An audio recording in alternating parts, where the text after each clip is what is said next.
Welcome to Planning, Management, and Leadership for Health IT, Teams and Small Groups. This is Lecture B, Managing Teams. The objectives for this lecture, Managing Teams, are to identify characteristics of successful team members, analyze team conflict and performance, define what is meant by virtual teams, and describe the guidelines for building and leading successful teams. Although healthcare organizations are becoming increasingly dependent on teams to deliver services, solve problems, innovate, and coordinate organizational activities, most healthcare professionals are not trained, socialized, or experienced at being a team player. Thus, even though healthcare has become a team sport, many healthcare professionals do not know it yet. One of the valuable traits associated with being an effective employee in healthcare settings is being a team player. What does being a good team player mean in the healthcare setting? Brownstein has listed a number of characteristics of effective team players, and you can see some of them in this list. These are traits you can seek in others when selecting team members, or should consider when developing your own or others' competencies as a team player. Trust and commitment will develop within a team to the extent members of the team demonstrate these traits over time.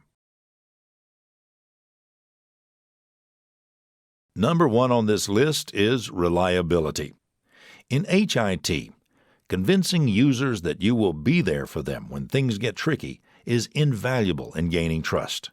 An example is reliably returning pages from a clinical area going live with a new system and making sure that your constituents' needs are met. You want them to know that you are in their corner. Good communication is essential. Does the member communicate frequently and appropriately with other team members? Are tasks, deadlines, and work processes clearly communicated to others? Active listening is a key part of communication. Does the team member really listen for understanding? Does he or she empathize with the communicator? HIT is a very complex field, with clinical, technical, administrative, and process expertise distributed among many people. It will be critical that you are able to listen effectively to those team members, otherwise known as resources, to best move projects or initiatives forward. Active participation means that the team member makes an effort to not only be present at meetings, but to be engaged and participative in the team's work. Are questions asked? Does he or she contribute to the dialogue that helps move the team forward? Or does the member rarely show up at team meetings, and when they do show up, rarely contribute to the discussion? Being cooperative and accommodating leads to a positive work environment and team climate that allows for frank discussion and alternative points of view. Such a climate allows for the establishment of trust among team members. Clinical and technical staff have many demands placed on them by their organizations. Teams will need some degree of flexibility to address logistics as well as changing situations. For instance, changes in procedure reimbursement can alter budgets for system acquisition. And finally, team players who are helpful and respectful can do much to create a positive team climate. Being helpful and respectful can further the quality of communication and trust among team members, and can serve to improve the quality of work outputs, decision-making, and team processes. Although society and organizations often see team-based solutions as a preferred way to improve work processes, decision-making, innovativeness, and work outcomes, the educational systems and workplaces embedded within the culture of our society tend to promote and reward independence, reliance on oneself, and individual achievement, as opposed to being a good team player. As the quote on the slide indicates, teamwork goes against the grain of our humanity, and, for now anyway, few people independently choose to be a team player.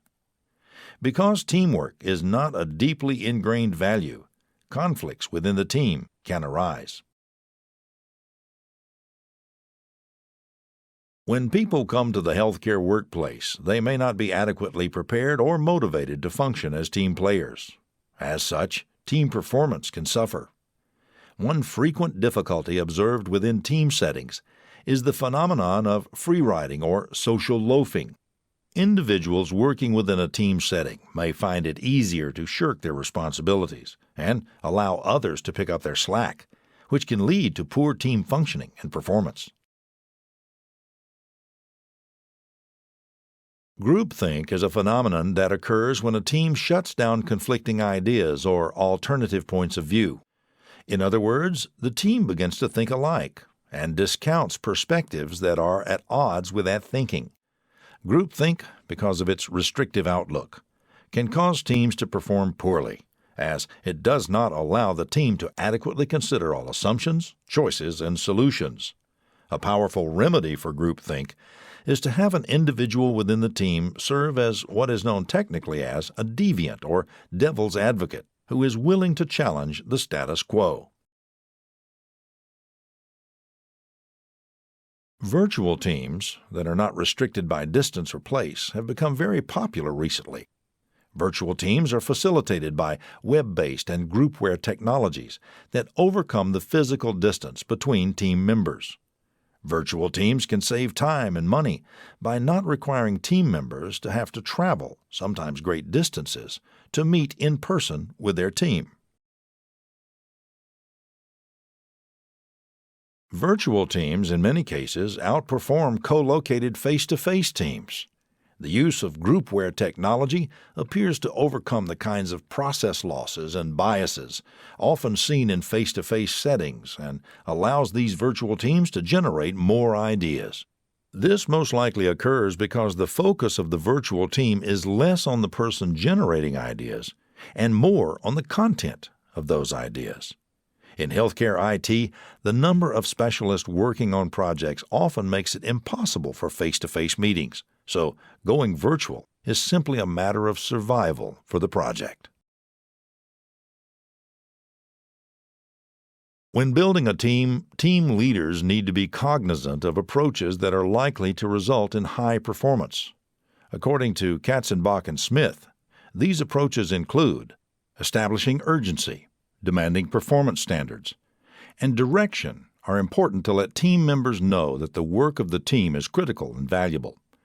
They also need to know the standards or expectations for the team. The more critical and meaningful the justification for the team's work, the more likely the team will be to meet its performance potential. Select members for skill and skill potential, not personality. The skills, knowledge, and abilities needed among members to achieve team goals are normally determined after the team has been formed. It is generally wiser to select team members based on current skills or their ability to learn new ones before the team is formed. In terms of first meetings and actions, it is important to note that initial impressions are always important. When teams come together for their first meeting, members are acutely aware of the actions of their leader and other influential team members. They are paying attention to signals from these authority figures that shed light on concerns and assumptions the member brings to the team. As Katzenbach and Smith say, if a team leader leaves the team kickoff to take a phone call 10 minutes after the session has begun and he never returns, people get the message that the work of the team is neither critical nor valuable. Set clear rules of behavior. These are rules of conduct that help teams achieve their ultimate purpose and goals.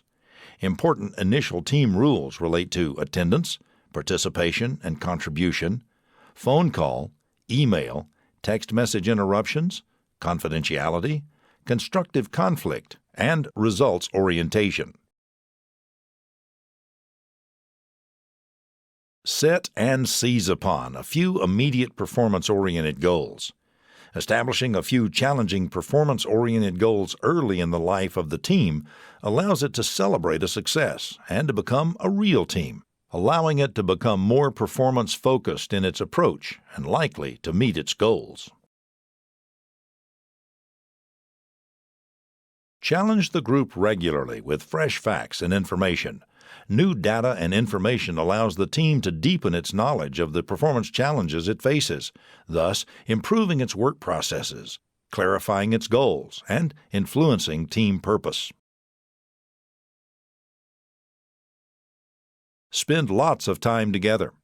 Teams that spend time together in both formal as well as casual settings develop stronger interpersonal bonds among team members.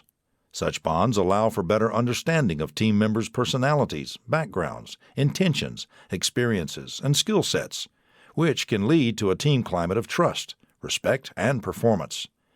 Many times, team leaders and members seek to reduce this time together. However, effective teams need to give themselves the time necessary to learn to be a team, which is a basic attribute of team building. Finally, exploit the power of positive feedback, recognition, and reward. Positive feedback and recognition are powerful tools for influencing the actions and behaviors necessary to team performance. This concludes teams and small groups. In summary, in this unit, we explored the role of teams in developing quality healthcare services. We defined the words team and group, and we identified the stages of team development. We also identified the characteristics of successful teams and team members. We followed that up with an analysis of team conflict and how it affects performance. We briefly discussed what a virtual team might mean. And finally, we ended this presentation with a look at various guidelines for building and leading successful teams.